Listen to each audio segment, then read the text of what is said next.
parler de la notion du bonheur. Est-ce que c'est une nécessité d'être heureux? Est-ce que dans la Torah, c'est important d'être heureux? Est-ce que d'être triste, c'est très grave, puisque Rav Nachman de Bresla, par exemple, dit que le plus grave des péchés, c'est le triste. Aussi le Baal Shem Tov le dit. Mais on va voir que c'est pas si évident tout ça. Il y avait une histoire une fois avec un Rav, le Rabbi Cox, c'était un Rabbi Cox qui était un grand Rabbi Chassid, un peu comme ça, qui étudiait avant chez le Yehudi Akadosh, et il pleurait. C'est trop dur pour lui d'étudier dans les Yeshiva et tout. Et il lui a dit, quand on commence, il arrive le jour. Et il lui a dit, je comprends pas, Rabbi, quand j'étudiais chez le Yehudi Akadosh, j'étais heureux. Et depuis que je suis chez toi, j'arrête pas de pleurer. Et il lui a dit, qui te dit que Dieu préfère pas tes larmes à ta joie? Comme quoi, il y aurait, donc on voit qu'il n'y a pas quelque chose forcément d'absolu dans le bonheur. On va voir. Donc qu'est-ce que c'est que ce rapport au bonheur? Vous savez qu'aujourd'hui, chez les Goïms, c'est très à la mode de parler du bonheur, de parler de l'épanouissement personnel, comment, etc., etc. Est-ce que chez les Juifs, c'est important? Alors on va faire, avant de parler de dire qu'il y a un Torah, on va présenter deux thèses qui sont deux.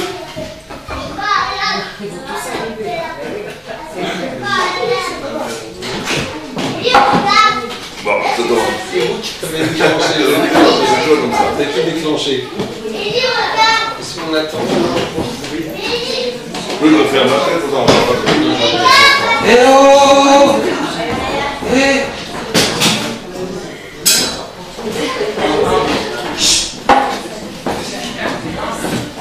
Pas un bruit. Asseyez-vous là, la bouche, parce que là, pourquoi vous ne rapprochez pas là? C'est plus facile, hein? On me voit un micro là. Ils ont peur. Attention à la caméra. Attention.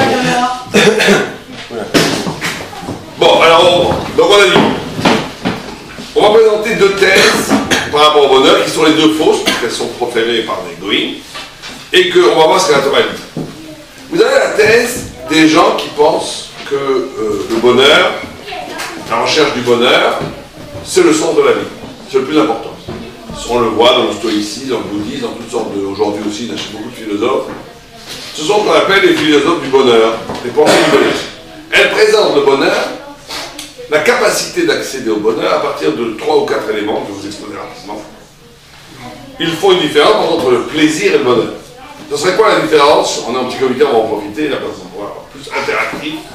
Ce serait quoi la différence entre le plaisir et le bonheur, après vous? Une différence que vous donnerez. Quelqu'un qui aurait du plaisir tout le temps, est-ce qu'il serait heureux? Non. Peut-être que oui. Alors ils disent que la première différence, c'est que le plaisir, c'est on nourrit le plaisir. Ça veut dire que le plaisir, il est momentané, il n'est pas... Il avait fait Ouais, il vient et disparaît, c'est éphémère.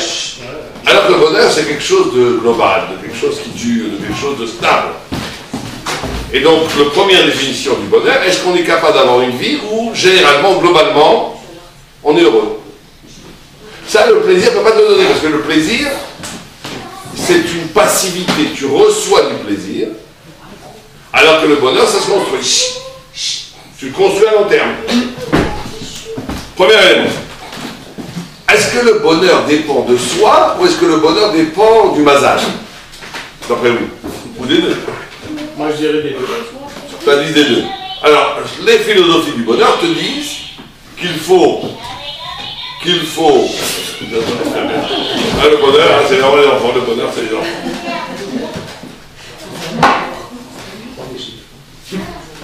Oui, peut-être qu'on peut fermer cette porte. Ah, mais peut-être qu'on ferme cette porte là. Les Pikachu. C'est de blague. Voilà. Tu mets ça devant. Oui, on va les enfermer dans le sas. Ils ont fait avec les bonheurs. Vous avez vu, aujourd'hui, il y a un cambriolage extraordinaire, on va raconter ça. Ah, d'un parc. Et ils l'ont enfermé, regarde, dans le sas.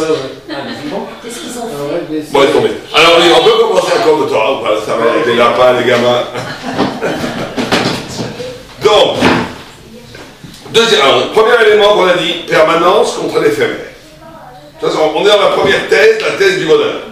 On va faire après la thèse que le bonheur est impossible, on va voir ce que la Torah dit. Et après on parle un peu de la beauté dans le bonheur. Elle parle de la beauté dans le bonheur. Donc la première chose, c'est que la différence entre le bonheur et le plaisir, c'est que le plaisir est éphémère, il passe, alors que le bonheur est permanent. Donc il faut, pour être heureux d'après ces gens-là, et on va voir qu'il y a certaines idées qu'on retrouve dans la Torah, mais de façon différente, parce que c'est jamais les mêmes idées. La Torah, c'est toujours une révélation qui n'est jamais la même idée que le philosophe. Mais on va voir que cette idée, être heureux, ça serait capable de traduire, de rendre permanent le plaisir. Tant que le plaisir est éphémère, qu'il vient et qu'il s'en va, qu'il vient et qu'il s'en va, alors tu es dans le manque, dans la frustration qui reste là. Si tu arrives à rendre ce plaisir constant, permanent, global, alors tu donnes au bonheur, tu donnes au plaisir un caractère de bonheur. On va dire ça comme ça. Deuxième élément de cette vue-là, c'est que le bonheur dépend de toi.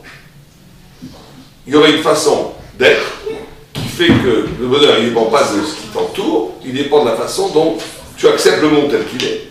Et le monde tel qu'il est, le bonheur dépend d'une force intérieure, d'une joie intérieure, qui ne dépend pas de ce qui se passe autour de toi, parce que le monde soit joli ou pas joli, que le monde soit bien ou moins bien, un homme c'est une disposition d'être heureux. Et tu peux tout à fait être heureux, même si autour de toi ça ne va pas très bien, sauf peut-être des cas extrêmes comme Auschwitz, la Syrie aujourd'hui, ou des choses là, mais de façon générale dans la vie, il y a assez d'éléments dans l'existence pour construire un bonheur. À partir de toi, le bonheur ne serait pas dépendant de circonstances extérieures, il serait dépendant de toi. Est-ce que la Torah pense cela ou pas? On va voir. Troisième élément, que le bonheur ce serait de se trouver soi-même. C'est quoi le bonheur? Se trouver soi-même. Tant qu'on ne se trouve pas soi-même, on n'est pas heureux, on est à côté de la plaque, on est à côté de soi-même, on n'est pas heureux.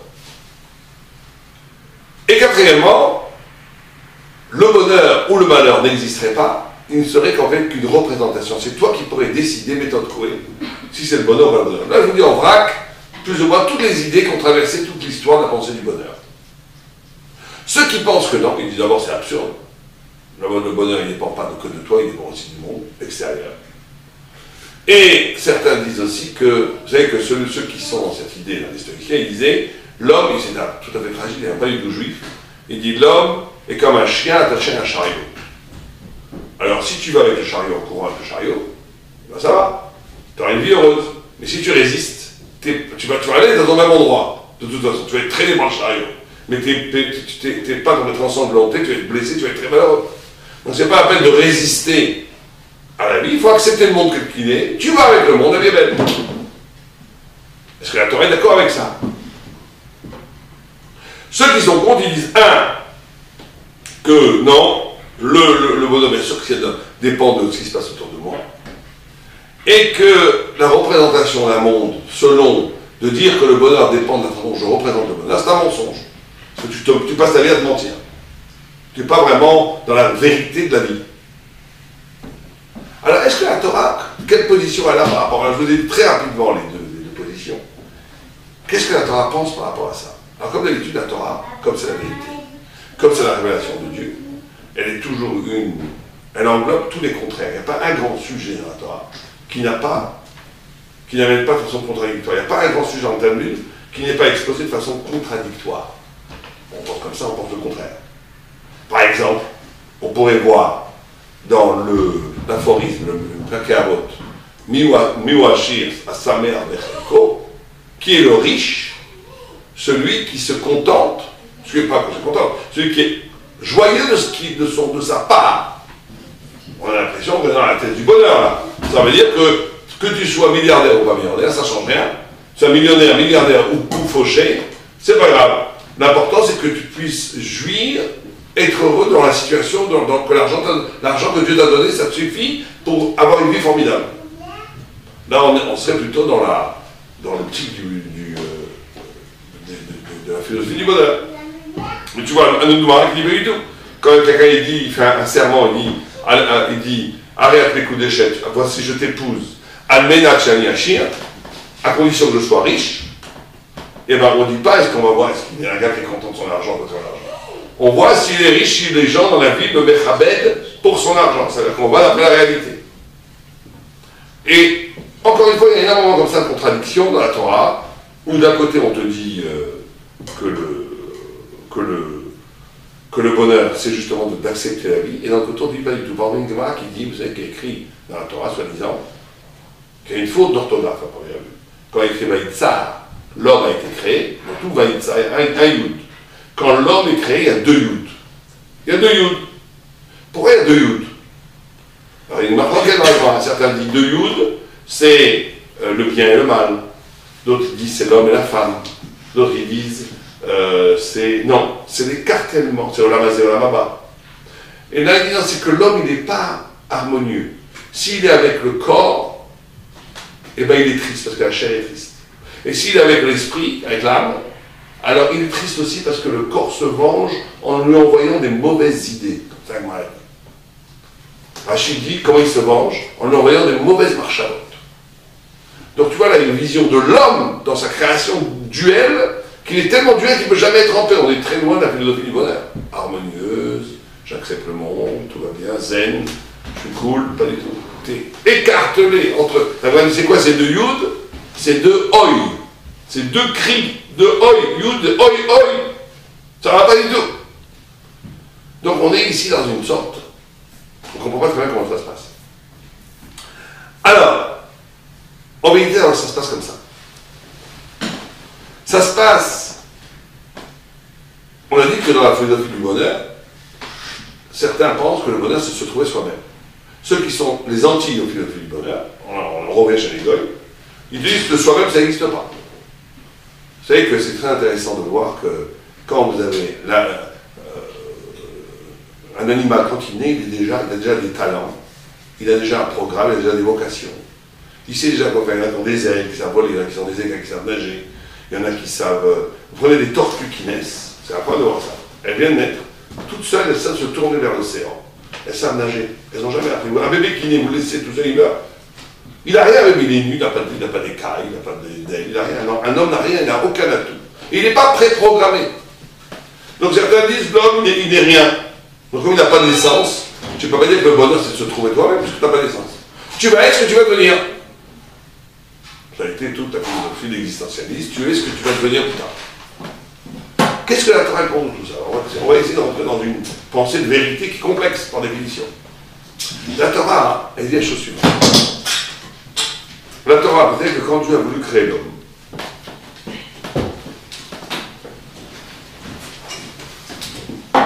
il a voulu créer l'homme.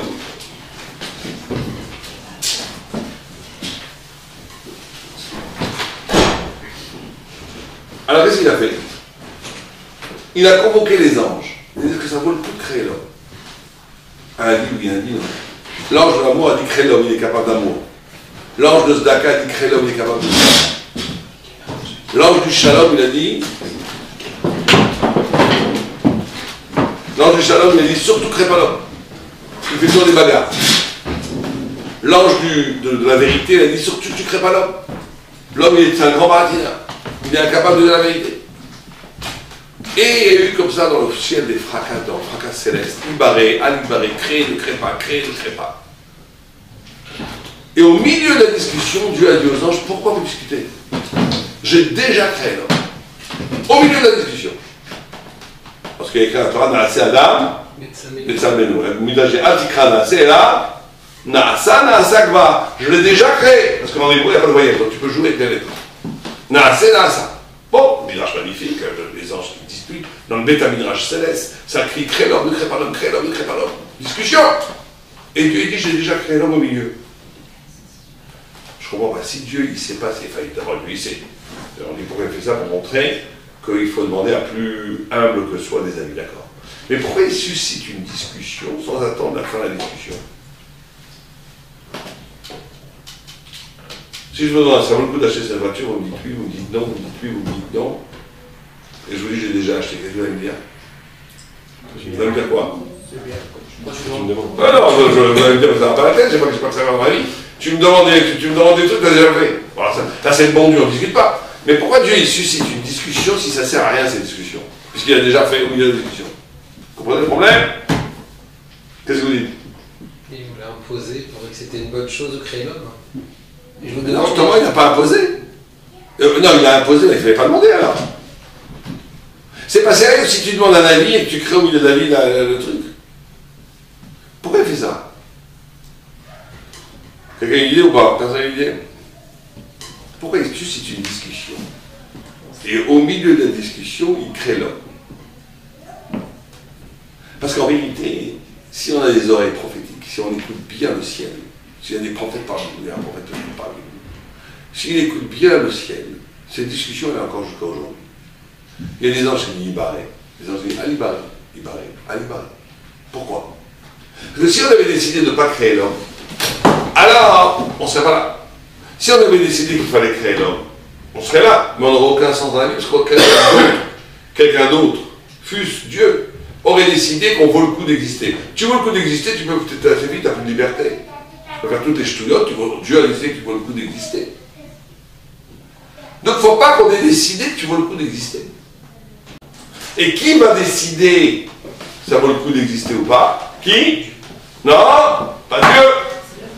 C'est l'homme lui-même. C'est l'homme lui-même. Puisque à chaque instant, l'homme, il fait une zdaka. Il paraît magnifique. On n'a jamais vu un homme, un chien donner sa côtelette à son copain. C'est quelqu'un de plus beau qu'un homme. Un homme, il fait du lachonara, de la médisance. Ah, les balais! On n'a jamais vu pire qu'un homme. Jamais une baleine ne dit du mal de sa copine. Donc, à chaque instant, on peut affirmer ou affirmer la pertinence de son existence. C'est ça le prix de la liberté. À chaque instant. C'est toi qui te crées. C'est ça, être choutaf, être le partenaire de Dieu. C'est que c'est Dieu, et c'est ça le plus grand cadeau que Dieu nous a fait. C'est que c'est le plus grand cadeau que Dieu nous a fait. C'est que tu es indéfini. C'est à toi de te définir. Alors vous comprenez que ça veut dire qu'il n'y a pas d'essence quelque part.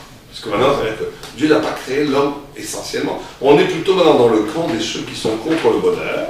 Parce qu'ils disent, si tu dis que le bonheur c'est de devenir toi-même, et ce toi-même il n'existe pas, comment tu veux devenir toi-même? Ce toi-même c'est un projet. S'il y avait un horizon, un toi-même à l'intérieur, dans l'âme qu'il fallait rejoindre, alors oui, il n'existe pas. Puisque Dieu n'a pas décidé ce que tu étais. Tu es un indéterminé, oui ou non? Vous savez que cet indéterminé, c'est pour ça que l'homme peut penser. C'est parce qu'il est peut-être to be or not to be, peut-être que oui, peut-être que non. Ce qui fait qu'il est double, c'est ça qui donne la possibilité même, la faculté de penser à l'homme. Si l'homme a été d'un seul trou, il ne pourrait pas penser. Les anges ne pensent pas, les animaux ne pensent pas. On pense parce qu'on est double. La dualité dans l'homme, elle permet de penser.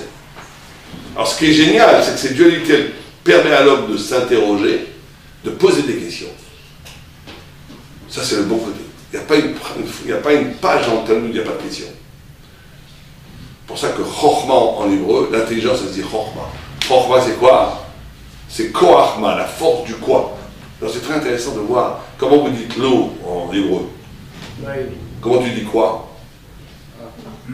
Ma. Donc l'eau, c'est le pluriel du quoi. C'est-à-dire que En Maïm et la Torah, l'eau, c'est toujours la symbolique de la Torah. Donc la Torah, c'est un pluriel de quoi? Un pluriel de questionnement. C'est ça la Torah. Il n'y a pas de page du Talmud, il n'y a pas de quoi. Et on retrouve ça d'ailleurs dans toutes les langues. Comment tu dis en allemand quoi? Comment tu dis l'eau? Ah. Wasser. Comment tu dis quoi en anglais? Water. En français, il faut prendre le latin. Quid à quoi? C'est la même racine. Dans toutes les langues, il y a l'intelligence, la mémoire de ça. Mais ça peut aussi créer quelque chose qui est nul, qui est le doute. Comme je suis peut-être bien, que non, je suis double. Le doute, c'est nul, parce que le doute, t'avances pas. Le doute, c'est bourgeois, c'est fait que tu... Je sais pas si c'est bon, donc je ne fais rien. C'est nul. Le questionnement, c'est génial. Quelqu'un qui ne pose pas de questions, qui ne s'intéresse pas à des choses, il est mort. Quelqu'un qui est mort. Quelqu'un qui n'est pas intéressé par l'idée, par le questionnement, c'est quelqu'un qui est mort. Quelqu'un qui utilise son pouvoir de questionnement pour douter, il s'est enterré vivant lui-même.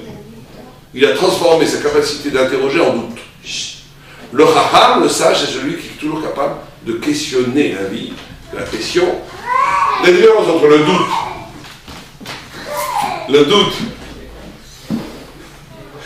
et la question, c'est que le doute, il ne veut pas de réponse. Alors que la question, il n'a peut-être pas répondu, il sait que derrière la question, il y a une infinité de concepts. Il peut les atteindre, il ne peut pas les atteindre. C'est ça qui est en train de s'indiquer un rachat.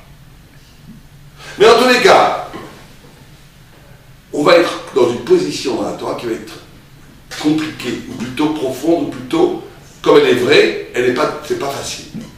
Chez les goïms, il y a deux positions. Ou bien le bonheur, soi-disant le bonheur à bon marché, on vous enseigne même déjà très ancien, même aujourd'hui il y a des livres qui sortent le bonheur en 4 leçons, le bonheur en 10 recettes, le bonheur, voilà ce qu'il faut faire pour être heureux, ça marche plus ou moins. Déjà dans l'Antiquité, les stoïciens faisaient ça, Épictète, il a fait les recettes du bonheur. Bon. Nul. Parce qu'en réalité, on va voir pourquoi nul. Dans la Torah, on te dit, tu peux pas croire, tu peux pas. Il n'y a pas de recette, parce qu'une recette, ça existe déjà, il faut juste que tu fasses 1, 2, 3, 4, et tu arrives. J'espère que ça ne marche pas comme ça. Il y a quelque chose dans l'homme qui est indéterminé. Donc, effectivement, si le bonheur, c'est de devenir soi-même, mais que ce soi-même, il n'existe pas, encore, parce qu'il faut que tu le construises, alors, peut-être que le bonheur est impossible, mais on te dit que oui, c'est possible. Et là, on est dans un des secrets de la Torah, qui est la notion de Méod. Vous savez que Adam, c'est la même lettre que Méod. Méod, ça veut dire beaucoup. Ça veut dire plus. Ça veut dire que l'homme, il est ce qu'il se dépasse. Adam, et surtout le juif, il se crée en se dépassant. Et en se dépassant, c'est ce qu'on appelle le vieux vin dans du raisin neuf. Il n'y a pas du vieux vin. C'est en même temps neuf, tu dois le créer. C'est pas donné. Mais quand tu l'as créé, tu sais que ça a toujours été là. Vous n'avez jamais eu une genre d'expérience comme ça? Vous comprenez une idée. Ah, c'est nouveau. Ah, c'est génial. Et, mais cette idée, et peut-être on peut fermer les deux portes, c'est impossible. Il faut les séparer, du coup. Il faut leur donner du chocolat, plein de chocolat, non? Ou un petit verre de whisky, boum.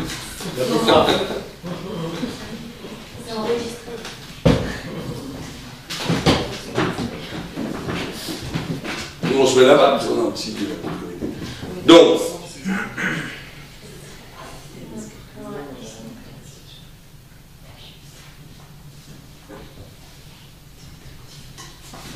on attend le 22 jours.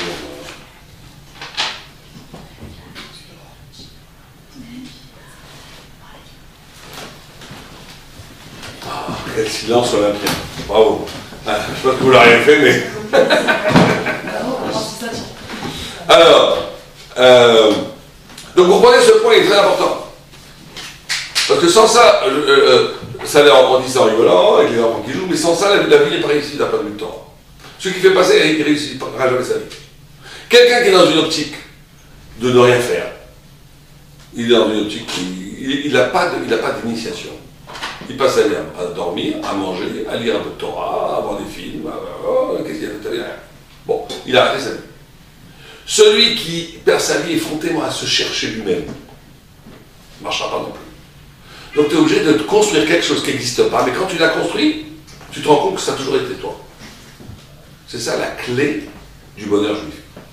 Ce n'est pas de dire comme la philosophie du bonheur, il y a un toi au fond de toi, éternel, qui est là et que tu dois trouver. Non, il n'existe pas, puisque Ibaré, Dieu, tu n'as pas défini, c'est à toi de te définir.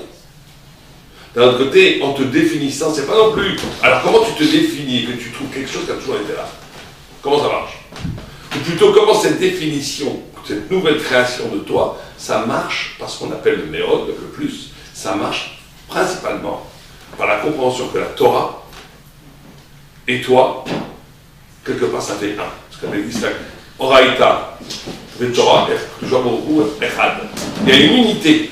C'est-à-dire que c'est en étudiant la Torah que tu construis une identité de toi-même qui est inscrite dans la Torah, qui est en même temps quelque chose qui te dépasse complètement et qui en même temps te renvoie à toi-même.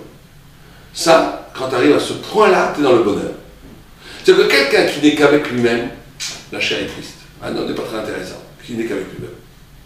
Oh, beaucoup de t'as fait, oh, t'es un bonhomme, lui aussi c'est un bonhomme, tout le monde est un bonhomme. Quelqu'un qui ne serait que dans la loi, que dans la Torah, mais ça ne lui parlerait pas. Il ne sera pas heureux.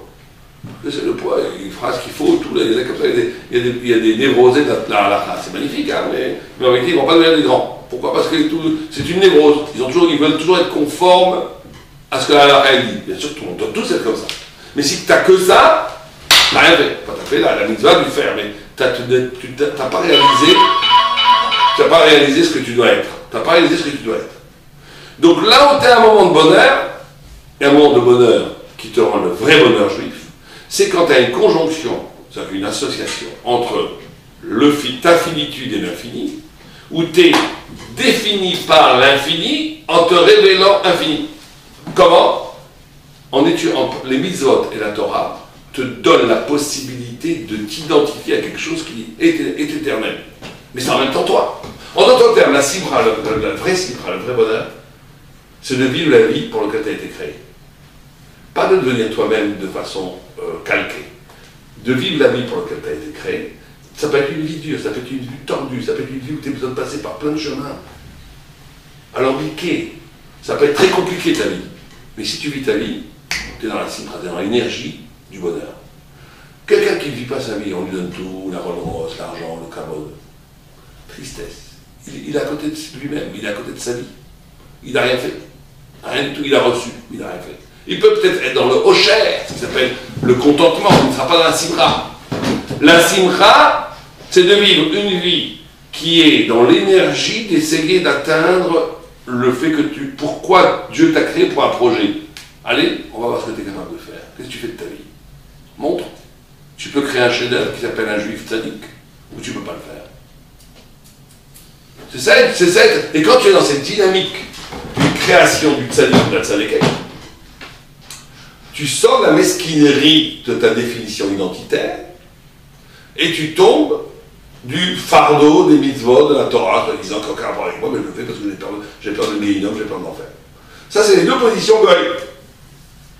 Où d'un côté, tu essayes de trouver le bonheur en t'identifiant, en ayant l'illusion qu'en te trouvant toi-même, tu vas dire ça est merveilleux, mais même ton toi-même, il est là, il est misérable.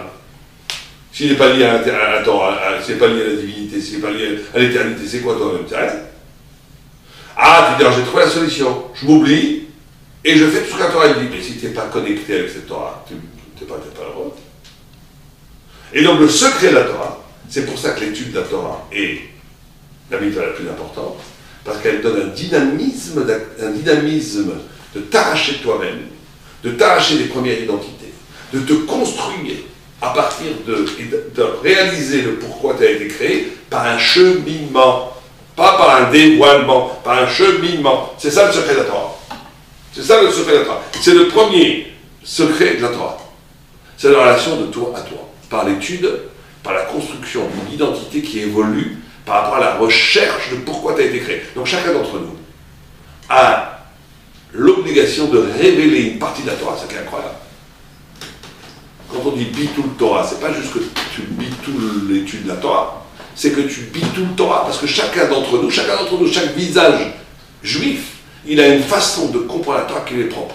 S'il ne la révèle pas, il n'a pas simplement détruit sa vie, il a détruit la Torah elle-même, puisque la Torah a besoin de ce visage pour être révélée. Ça bitule le Torah.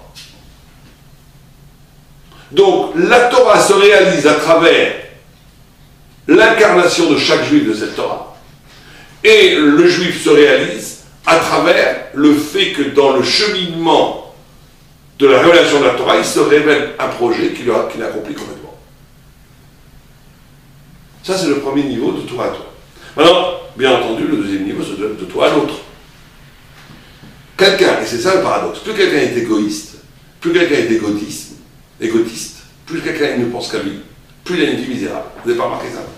Et plus quelqu'un est capable de don, d'être avec l'autre, plus il a une vie beaucoup plus belle.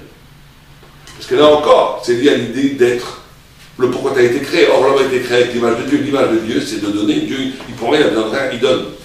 Donc, plus quelqu'un il donne, plus il ressemble à Dieu, plus il devient pourquoi il a été créé. Plus il est égotiste, plus il fait l'illusion, il se construit à partir de la voir, plus en fait, ça amène en réalité à la fermeture des capacités d'une vie heureuse. Et le troisième, c'est de toi à Dieu, par la prière. Donc, tu as 1, l'étude, 1, le chesed, 3, la prière. C'est les 3 clés qui amènent véritablement à la notion de bonheur. Maintenant, reprenons l'idée. On a dit que vous savez que toutes les philosophies, elles voient le bonheur, elles le lient au plaisir. On attend encore une fois contradiction comme tout le temps. D'un côté, on dit El Adam Lomed, El Amacheli Bochafetzbo. Un homme ne peut étudier que ce qu'il désire étudier. D'un autre côté, il écrit les Fumtsar Agra. que toutes les mitzvot, il faut un peu souffrir. Si tu les fais en kiffant trop, c'est pas très bon.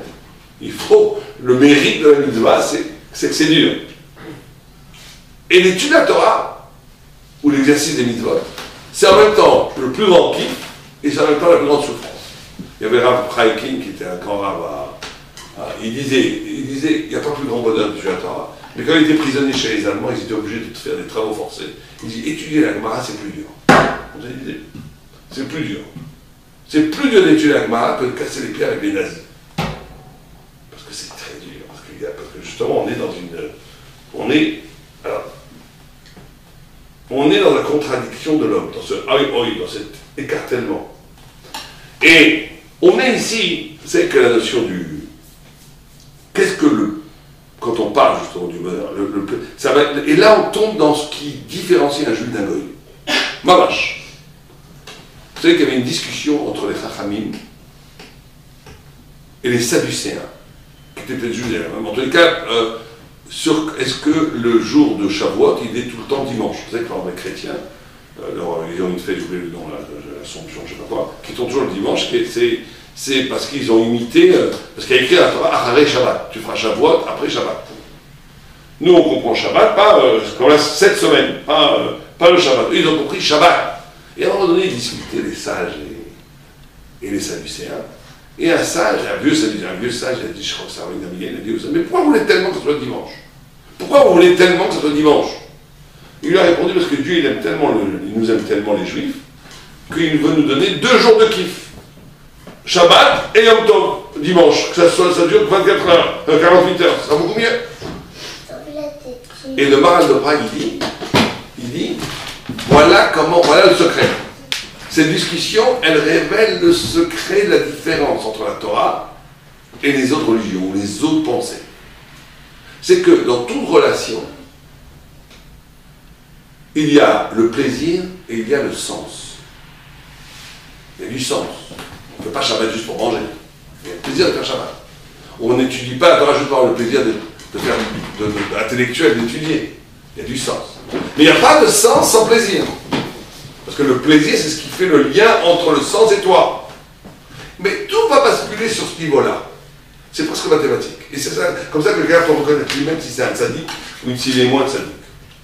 Est-ce que ce qui est premier, c'est la recherche du sens, ou ce qui est premier, c'est le plaisir? C'est qu'en réalité, la seule chose qui veut, c'est le plaisir. Simplement, on va monopoliser tout un pile-poule, toute une pensée, toute une idéologie, toute une philosophie, pour permettre ce plaisir d'advenir. Mais le but, c'est le plaisir. Alors que dans la Torah, c'est le contraire. Le plaisir n'est qu'un moyen d'arriver au sens. Et donc, nous, on doit s'interroger sur ça. Et c'est une interrogation, des fois, qui fait mal. Si je réfléchis vraiment, pourquoi je fais les choses? Pourquoi je fais la Torah? Pourquoi je fais la vie? Bon, chacun, je pense qu'ici, il a peu tout sur la Torah, mais pourquoi? Est-ce que le but ultime, c'est le plaisir? Certains, moi, je connais des gens, ils m'ont dit, pourquoi je fais Shabbat? Je fais Shabbat, c'est super. Pourquoi? Parce qu'avant, Shabbat, il y avait la télé, c'était des cris et tout, là, c'est super, maintenant, Shabbat, on n'a plus de télé. Ça a l'air sympathique. Mais moi, quand j'entends ça, ça me rend triste. Parce que ça veut dire que le gars, il réduit le Shabbat à un confort de Shlombait. Certains me disent, pourquoi ma femme, elle va au mikvé maintenant? Beaucoup mieux. Avant, on s'en venait tout le temps. Maintenant, elle va au mikvé, ça fait tous les mois, on se remarie. Ça donne un rythme sympathique. Tu réduis la Torah au New Age. Ça veut dire que la Torah, ça devient une technique pour mieux vivre. C'est-à-dire que le sens est au service du plaisir. Ça, c'est quelque chose de païen. C'est le paganisme. Paganisme cachérisé par le fait qu'on fait un peu de Torah, mais c'est du paganisme. C'est la Torah, c'est exactement le contraire. Le sens, la seule chose qui devrait t'intéresser, c'est le sens. C'est la vérité. Et simplement, un sens véritable, qui est bois, qui est sec comme un bout de bois, bon, à un moment donné, tu es bien obligé de rentrer. Pas bien obligé. Il est essentiel que les énergies vitales rentrent dans la Torah, c'est le plaisir qui fait ça. Le désir, le plaisir. C'est ça qui rend vivante ta Torah. Mais ton but du désir, c'est de la Torah, c'est pas le plaisir. Comprenez le problème ou pas? Vous êtes avec moi? Pas du tout. Si? Par exemple, il y a eu une grande discussion entre 3 sages, très intéressant. C'est pas très politique correct, mais c'est la Gemara, on va le dire.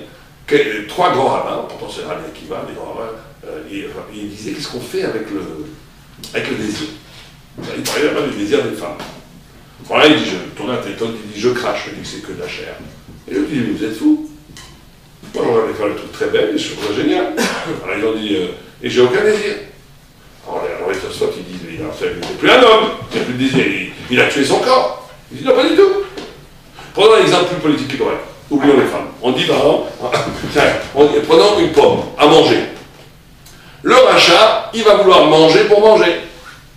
D'accord? Maintenant, il va manger pour manger, il fait une bracha. Le tzaddik, il n'a pas faim. Il dit, moi, je ne suis pas une vache. Je ne mange pas pour manger. Ça m'intéresse pas. Je ne suis pas une vache.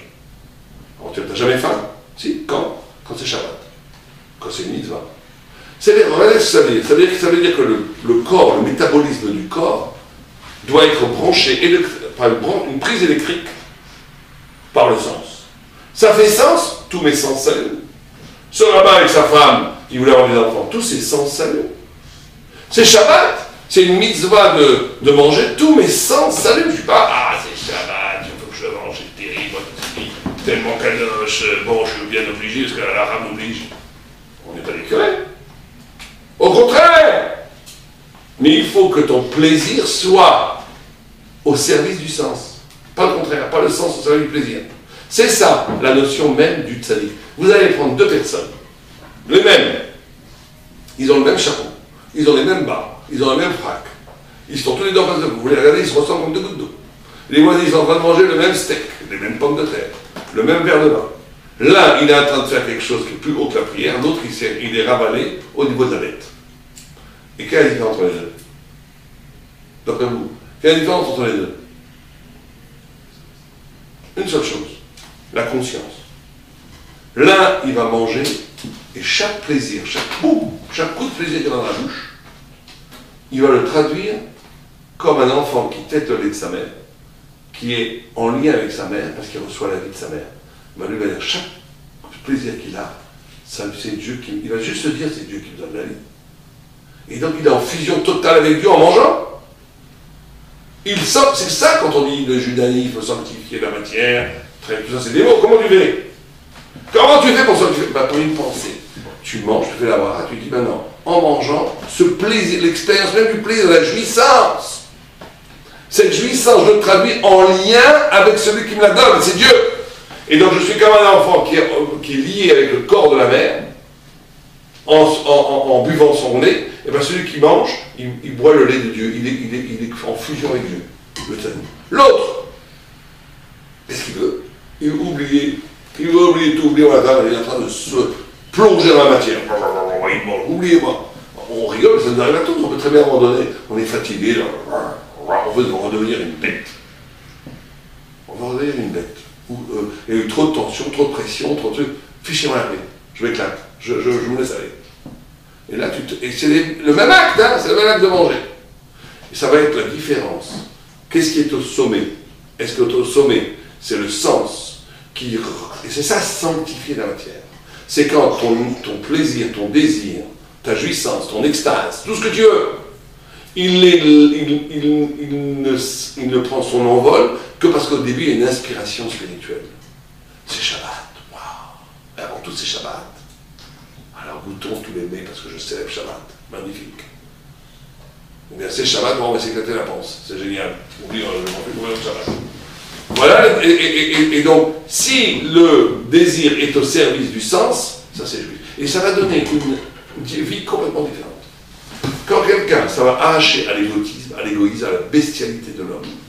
Quand un homme, avant tout, il cherche le sens, et que ce sens est essentiel pour lui, alors après tout, le reste est sanctifié. Quand quelqu'un il cherche le plaisir, même et qu'après il rajoute un petit peu de religion, un petit peu de psychologie, un peu de ce que vous voulez, d'idéologie, il reste une bête humaine. On va dire que lui, il est dans l'égoïsme. Après, on se demande pour des problèmes dans les couples. Ça va entraîner mille choses incroyables. Mais avant tout, cette fidélité au vrai. C'est ça qui est la capacité du bonheur juif. Parce qu'il est affranchi de la bestialité, il est affranchi de l'égoïsme, il est affranchi de l'égoïsme. Il devient quelque chose qui est sanctifié. Quand on fait qu'Abraham Avinu, cette fidélité au vrai première, elle est essentielle. Abraham Avinu, quand il a dit Dieu a créé le monde, les idoles c'est des mensonges, on l'a mis en prison pendant 10 ans, le pauvre. Notre père.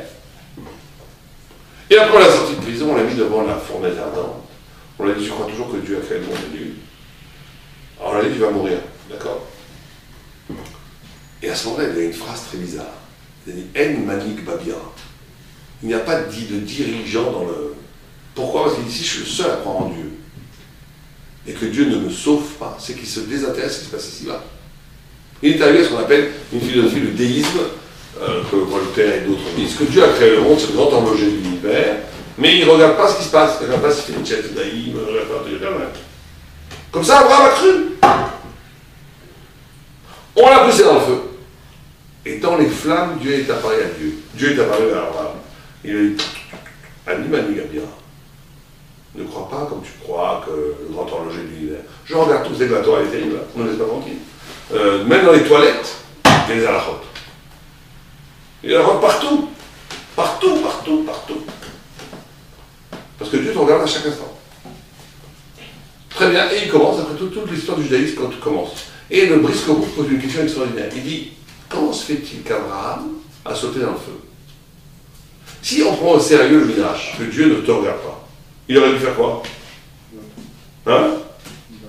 Il aurait dû mentir, sauver sa vie, puisque Dieu ne te regarde pas. Je vous pose une question très simple. Si Dieu ne vous regarde pas pendant 2 heures, je vous signe un contrat du ciel, Dieu ne vous regarde pas pendant 2 heures. Vous allez manger une crevette là en bas ou pas? Là en bas, à la crème? Pourquoi pas? Dieu ne te regarde pas. Moi j'y vais. Je mange un homard, je mange quel goût ça, pourquoi pas? Non, je n'y vais pas. Pourquoi je n'irai pas? C'est la question. Si Dieu ne te regarde pas pendant 2 heures, tu vas voler une banque, tu vas te faire une banque, pendant 2 heures, je dévalise une banque, je me prends un homard à la crème, et je sais pas, on fait quelque chose, on envoie de nuit, je sais pas, non? Si Dieu ne te regarde pas, pourquoi tu fais ça alors? Parce que peut-être ça vaut pas le coup de... Problème de conscience. Comment? Que si Dieu ne regarde pas, ça valait pas le coup pour lui de vivre et il préfère rester. Alors tout le monde dit cette réponse, mais c'est faux. C'est pas un suicide. Dieu, Abraham, c'est pas un suicide, Dieu regarde. Il a dit, elle m'a dit quoi bien. Mais il n'a pas dit, je vais me tuer. Non. Alors qu'est-ce que vous dites? Il y a d'autres réponses? Peut-être qu'il a testé Dieu. Non, il n'a pas testé, il faut prendre. Il y en a qui ne supportent tellement pas ce midrash et qui le lisent, ah, elle m'a dit pas pire. Ah, ils veulent le lire de la chotte mia. Est-il possible que Dieu ne me regarde pas? Parce que c'est pas plus que tu Abraham est arrivé à une telle conclusion. Mais le chat du midrash, tu vas me dire, il n'y a pas de point d'interrogation. Elle m'a dit pas bien. Il se jette quand même dans le feu. Pourquoi tu te jettes dans le feu? Parce que Dieu existe quand même. Oui, Dieu Si on ne existe. regarde pas, il existe quand même. Il existe, c'est vrai. Mais pourquoi tu veux que je meurs, moi, pour quelque chose qui n'a aucun sens? Parce que Dieu ne me regarde pas. Si Dieu ne me regarde pas, ça n'a aucun sens. Hein. Non, Si Dieu ne me regarde pas, je peux faire ce que je veux. Non, mais il sait qu'il y a un monde futur quand même. Oui, mais il l'aura, puisque Dieu ne regarde pas. Pour le faire regarder, peut-être justement. Non. Après tout, il a passé 10 ans en prison. Oui, non, c'est bizarre avant. Il s'est dit tant qu'à faire. Quoi tant qu'à faire? Non, non, pas du tout. Alors, la réponse, elle est très simple. Regardez, écoute, elle est très, très compliquée. Dis le Briscoe une phrase extraordinaire. Moi, j'ai mis des années à méditer. Il dit, en hébreu, je vous le dis en hébreu d'abord, après on va le faire en français. Il dit, Mishum she'e aneemanut laemet, il l'autre regarde le d'Arkamia. Il dit, parce que la fidélité à la vérité ne dépend d'aucun résultat utilitaire de cette vérité. Tant que tu restes dans la vérité parce que ça te rend un service, parce que ça rend... Même si c'est un service noble. Si tu fais la Torah parce que tu veux changer le monde, c'est bien, mais t'es encore à côté de la plaque. Si tu fais la Torah parce que pour faire venir le Mashiach ou le Mashiach, non, c'est bien, mais t'es encore à côté de la plaque. Si tu utilises la Torah, la vérité, si la vérité est au service d'une cause autre qu'elle-même, t'es à côté de la plaque. La vérité, elle vaut en soi jusqu'à la mort. Jusqu'à la mort. Ça veut dire que la vérité, c'est une valeur en soi. Même si elle ne produit que de l'absurdité. Être juif, c'est être fou. On est des fous. Certains de Deleuze disaient le peuple juif est un peuple fou, il s'est fait insulter pour ça, mais on est des fous. Ce Shabbat, moi j'étais invité à Nuit, et ils m'ont mis dans un hôtel. Tout d'un coup, je m'aperçois que la lumière s'allume. Donc je ne pouvais pas sortir de ma chambre. Donc je me suis mis à ramper comme ça, sous les faisceaux lumineux. Quelqu'un est sorti, il a presque hurlé, il m'a pris pour un fou. Il m'a pris pour un fou. Bon, j'étais content parce qu'il avait allumé la lumière, je me suis levé. Mais Imaginez un gars avec un manteau qui rampe, avec un chapeau russe qui rampe. Ils m'ont pris pour un fou furieux. Et je le comprends, le gars. Il a eu très peur. Mais je comprends. On est fou furieux. On est des fous furieux. On n'est pas de... Bon, là, vas-y, Et ça, c'est qu'un exemple en mimine. Donc, pourquoi? Parce que la vérité, elle rend fou. C'est pas pourquoi? Parce que la vérité est tellement forte qu'elle est en soi, elle est au-delà du monde. Elle est plus forte que le monde. Elle n'est pas aliénée aux catégories de l'être. Si tu n'es fidèle à la vérité que parce qu'elle amène des résultats, tu es un esclave. Si tu es fidèle à la vérité parce que c'est la vérité, et par rapport à la vérité, il est indélébile, il est éternel, vous ne pouvez pas me l'enlever, jusqu'à la mort, tu es un homme vivant. C'est cette position qui permet l'affranchissement et la possibilité du plaisir, du désir et du bonheur. Celui qui n'aura pas cette position, il ne sera jamais heureux. Vraiment. Parce qu'il est toujours en attente, frustration. Il n'a pas un point d'équilibre, un point céleste, un point où il est au-dessus de tout. Il est toujours en frustration. Il attend des résultats. Il attend des retours de... Oh. Alors il est comme le chien qui résiste. Alors là, il est condamné comme le grenouille à courir avec le chariot, avec un robot. Ou bien résister, c'est à brûler les pattes. Mais celui qui est au-dessus du chariot, c'est-à-dire qu'il a la vérité, c'est le monde entier qui tourne autour de lui. Il est avec Dieu, il n'est pas avec le monde. Donc à ce moment-là, tout le monde, il n'y a pas de problème de goûter au monde, au contraire. Tu sanctifies le monde. Vous comprenez le problème ou pas? Bon. Az. Cette notion-là nous renvoie, on avait dit qu'on parlait un peu aussi de ça, à la notion de la beauté. Vous savez que la beauté, le bonheur, la beauté, est-ce que c'est important pour la Torah? C'est important ou pas? Oui, quand même. Alors c'est incroyable que c'est important parce qu'il y a écrit Zekeli. On apprend toutes les mitzvot qu'il faut mettre un tiers de plus d'argent pour que les mitzvot soient belles. On doit anoblir les mitzvot. Mais encore une fois, je donne un exemple très classique sur la beauté contradictoire. Il y avait une fois un rabbin qui s'appelle Rabbi Yeshua Ben Gamla, qui était très moche, mais vraiment très moche. D'une laideur terrible. Mais c'était un très grand penseur qui parlait avec les empereurs romains. Et la fille d'empereur romain, elle se croyait très intelligente, elle se croyait philosophe, et elle a demandé à Rabbi Yeshua, elle dit, Madoua, pourquoi Chochma mefueret kazé, mais kli meruach kazé. Comment se fait, avec insolence, elle dit, comment se fait-il qu'une telle intelligence était brillante, une brillance extraordinaire, et comment une telle intelligence, pourquoi Dieu a mis une telle intelligence dans elle dit, une intelligence tellement merveilleuse dans un corps tellement dégoûtant. Alors lui, il s'est pas vexé. Il dit, ah, d'accord. Il lui a dit, où est-ce que ton père met le vin? Alors que ce n'était pas des tonneaux, c'était des cruches en argile. On a cruche en argile. Tu l'as remplacé. Hein? Il a dit, il ne faut pas les mettre là-bas. Le pauvre paysan aussi, bien, ton père, c'est l'empereur. Alors où je dois les mettre? Dans des vases en argent, en or. Et bien entendu, elle a écouté, tout a tourné. L'empereur, il a appelé le sommelier, il va lui couper la tête. Il dit, c'est pas moi, c'est ta fille. Il appelle ma fille, qui c'est? C'est Rabbi Yeshua. Il dit, j'ai voulu lui donner une leçon. Lui montrer que quand c'est beau à l'extérieur, ça pourrit l'intérieur. Ça veut dire que la beauté rend belle. On dit en français, belle et belle, c'est une expression, j'oublie. Un truc comme ça, j'oublie l'expression. C'est-à-dire que la beauté rend bête. Pourquoi la beauté rend bête? Alors, et d'un autre côté, une autre histoire, après on va essayer d'analyser ça, on va finir avec ça. Tu avais une fois Rabbi Elazar, je crois, ou Eliezer, qui était malade. Et Rabbi Yochanan était très très beau, magnifiquement. Alors c'était un rabbi qui allait, alors aujourd'hui un rabbi fait comme ça, on le fait en prison. Il allait à la sortie du mikvé. Vous savez, le mikvé n'est pas purificateur que les femmes allaient au mikvé. Il se mettait devant les femmes qui sortaient du mikvé. Les femmes le regardaient baba. Et les maris trois après. Voilà. Un rabbi aujourd'hui fait ça, il se fait la sortie du mikvé comme ça. Ils appellent SOS perversion. Mais la Gemara nous raconte que le rabbi se mettait comme ça, il se mettait devant les femmes qui sortaient du mikvé, tout beau, et les femmes. Oh, alors regardez, c'était The Star. C'était le grand show. Et lui, il arrive avec sa majesté, sa beauté, on dit qu'il était lumineux.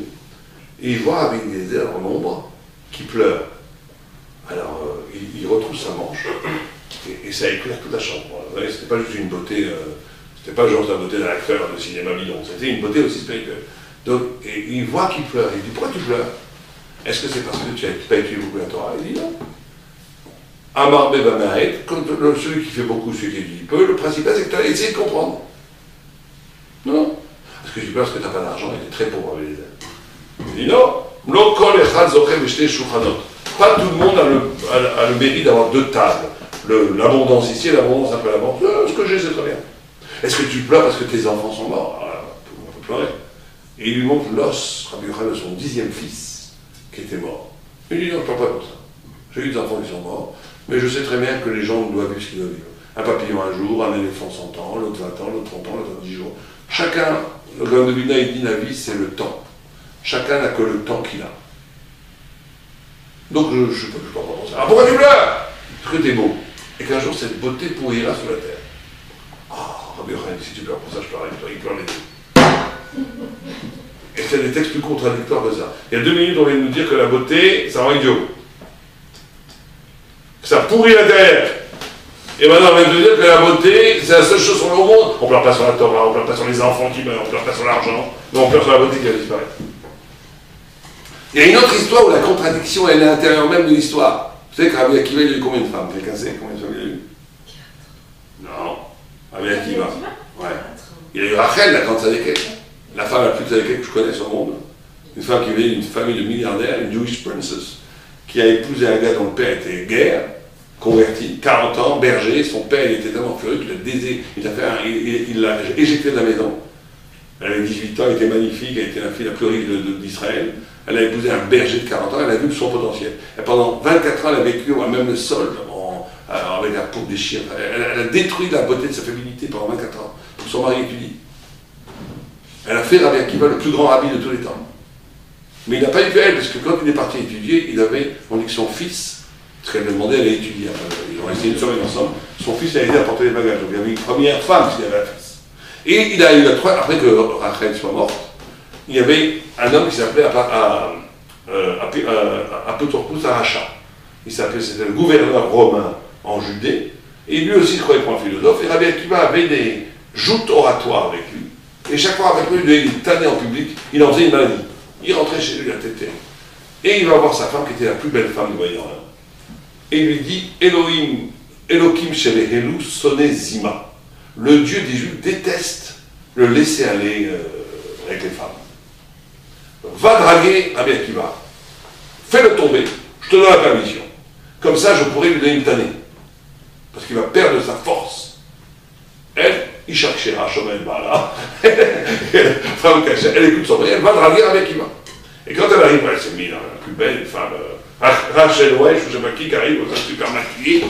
Rabbi Akiva la voit, il crache, il rit et il pleure. Elle lui dit pourquoi tu craches, tu ris et tu pleures? Il dit je crache pour relativiser ta beauté. C'est une beauté sublime, mais je veux la relativiser, donc je crache. Je pleure, je ris, parce que je vois en prophétie qu'un jour tu te convertiras et tu seras ma femme. Et c'est ce qui s'est passé. Son mari mourra, parce que la 3e femme de Rabbi Akiva était une guillorette, une convertie. Et Rabbi Akiva était le plus grand rabbi de tous les temps. Il n'y a jamais eu aussi grand Rabbi Akiva. On dit qu'il est à la 50e porte, alors que Moïse était à la 49e porte. Et je pleure. Non, je crache parce que cette beauté, c'est nul. Et je pleure parce que cette beauté magnifique un jour pourrira sur la terre. Là, la contradiction est dans l'histoire elle-même. Alors, tu craches ou tu pleures? La beauté, c'est bien ou c'est nul? C'est quoi alors? Alors, dis le Maharal de Prague. Le Maharal dit la chose suivante. Il dit comme ça, il dit parce que pourquoi est-ce que quand on doit embellir une maison, on doit donner un tiers? Pourquoi un tiers?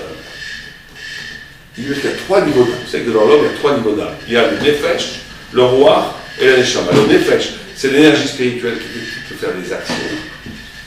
Le roi et son siège, c'est le foie. Le roi, son siège, c'est le cœur, c'est l'émotion et la parole.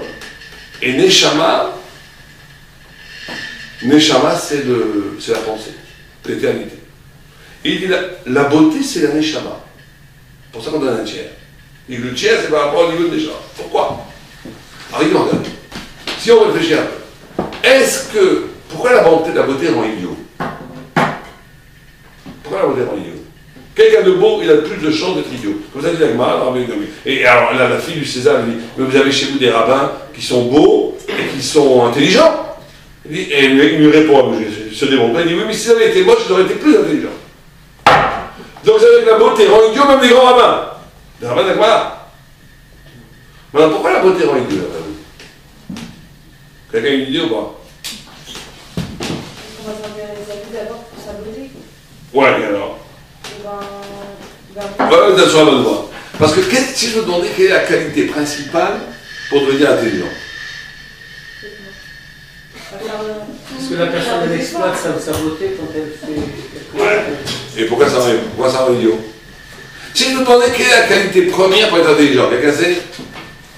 Ouais, réfléchissez là. Hein? Curieux. Voilà, la curiosité.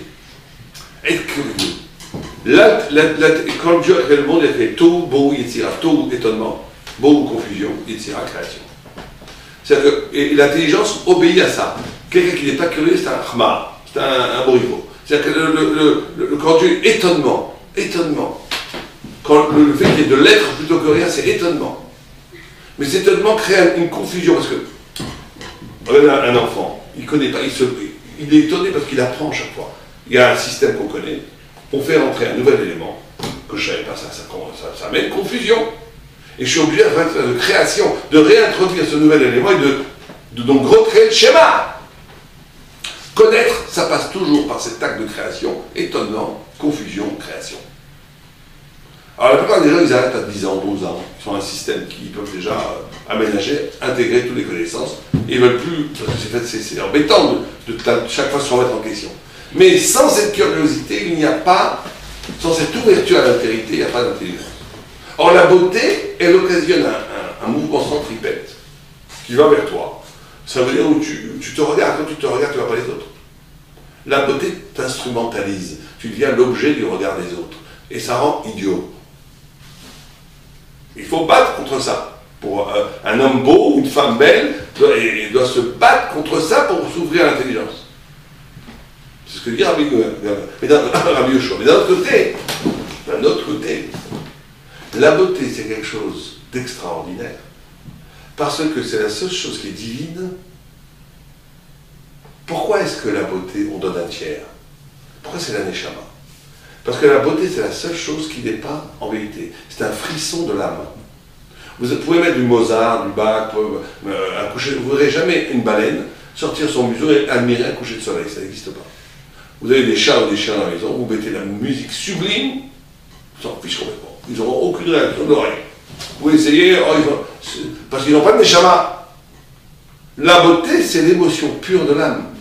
Parce que c'est un désintéressement. C'est un moment donné où tu es en connexion avec quelque chose d'éternel. Quelque chose qui est purement... Et c'est la preuve que la beauté, la sensibilité à la beauté, c'est la preuve de Dieu. Parce que ça montre qu'il y a quelque chose... C'est pas la nature. C'est pas la nature, la beauté. C'est quelque chose de divin. Désintéressé. C'est un pur frisson émotif de l'âme. Et donc il y a... C'est ça la contradiction, c'est dans la beauté. Et c'est pour ça qu'il pleurait, parce que c'est la seule chose qui est en même temps divine et qui est en même temps mortelle. Parce que la plupart des choses, ou elles sont pas divines, donc on s'en fiche qu'elles meurent, ou bien on ne pleure pas, ou bien elles sont divines, comme la Torah, et donc on pleure jamais parce que c'est éternel, donc il n'y a pas besoin de pleurer. Comme disait le Baal Shem Tov avant de mourir, pourquoi vous pleurez? Il disait à ses étudiants, pourquoi vous pleurez à ses disciples? Pourquoi vous pleurez? Je ne fais que passer une porte. Je ne pleurez pas. Parce que l'éternité est là. Mais la beauté, c'est la seule chose qui est en même temps divin et qui est mortelle. C'est pour ça qu'il pleurait. C'est la seule chose qui est mortelle, on peut pleurer. Et donc il y a deux sortes de beauté. Si la beauté est un tremplin pour te regarder toi-même, pour t'empêcher cette ouverture, c'est nul. Si elle est au contraire la capacité de ta... Et c'est pour ça que ça rejoint le premier, ce qu'on a parlé du désir et du bonheur. Parce que le bonheur n'est possible que quand tu es capable de sortir de toi. Quand tu es capable de t'intéresser à autre chose qu'à toi. Quelqu'un qui s'intéresse qu'à toi est misérable, qui est incapable de vrai bonheur. Celui qui s'intéresse à autre chose que lui, il prend des dimensions d'éternité.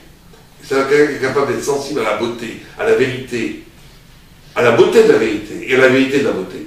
Il ouvre sa vie à des perspectives qui le rendent éternel, et qui donne le vrai bonheur de vivre. Sans ça, il n'y a pas de bonheur.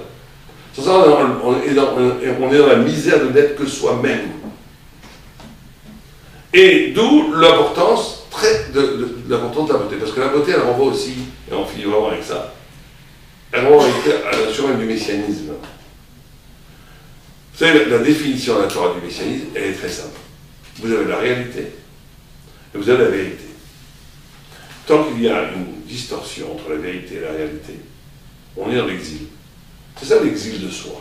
C'est quoi l'exil de soi? C'est quand votre vie, votre réalité, elle ne correspond pas à pourquoi vous avez été créé. Vous êtes en galoute.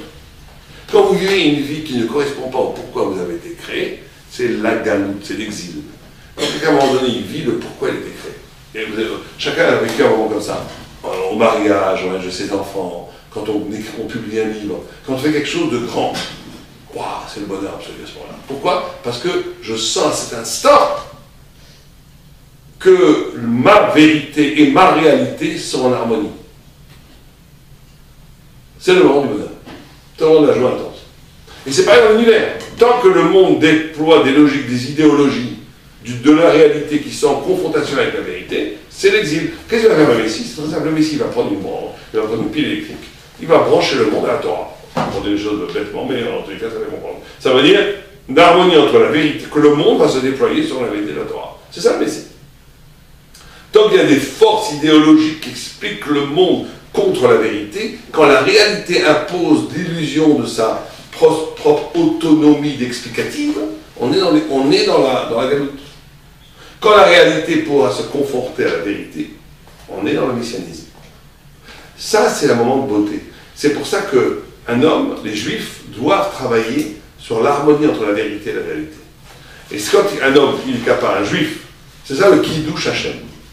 Le Kiddush Hashem, c'est la capacité d'unir la vérité et la réalité. Une fois, j'étais en métro avec un très grand homme, je parle de ça il y a 30 ans, j'étais à Paris pour un moment, il était venu me voir, et dans le métro, il commence à ouvrir sa Gemara.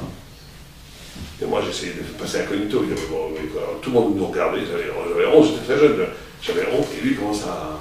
Raphaël Lyon étudie en Montaigne. Et moi, je pensais que c'était la boucha, tu vois. Et il était tellement beau, tout le monde dans le métro regardait comme ça, j'ai jamais vu des visages comme ça. Et c'était des goïms.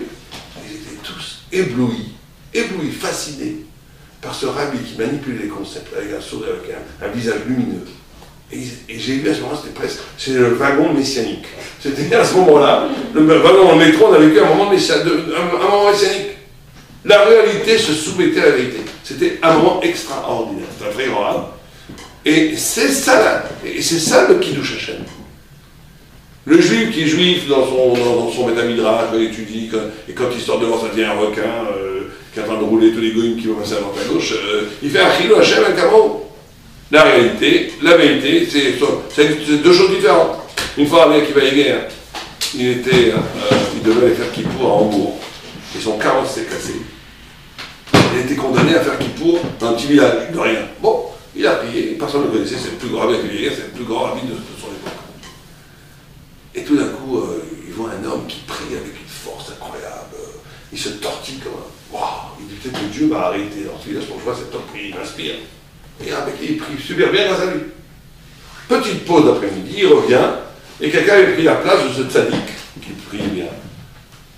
Et il commence à crier sur qu'est-ce que tu vas prier ma place, Clavipo, bagarre, d'abord. Ah, mec, il est vraiment surpris, il va pas, il écoute. D'habitude, je parle pas aux gens, mais je t'ai vu prier ce matin, tu m'as donné une. Et là, il comprend ce qu'il lui dit, mais je comprends pas. Quand je prie, je suis face à Dieu, mais lui, il est qui? C'est un pauvre type. Ça, c'est la galoute. Quand tu as un rapport horizontal avec la vérité, qui n'est pas en harmonie avec la réalité. Le tzaddik, c'est parce qu'il a prié avec Dieu, qui voit en chaque autre humain une parcelle de lumière divine, et donc ça lui modifie toute son existence. Si tu dis, quand je prie, je suis un tzaddik, mais quand je suis dans la rue, je suis un requin, c'est la galoute, c'est ta propre galoute, c'est la galoute de tout, c'est la galoute, et c'est la Kiddush Hashem. Il n'y a pas plus grand Kiddush Hashem que ça. Le Kiddush Hashem, c'est la sanctification du nom par l'unification de la vérité et de la réalité à travers la Torah. C'est ça la vraie beauté. C'est la beauté et le bonheur juif. Est-ce qu'il y a des questions? Les enfants sont quand même endormis à la fin de la conférence. Ça va? Pas de questions? C'est quoi on leur dit un petit mot du collège ou c'est pas la peine? Voilà, on fait un petit mot. Bon, après, comme on dit d'habitude, principalement c'est un cours de Torah, par notre chaîne. On a un collège magnifique de 26 avril à Jérusalem. Ceux qui veulent nous aider auront une immense bracha, une grande bénédiction. Et nous avons des serpents. Voilà.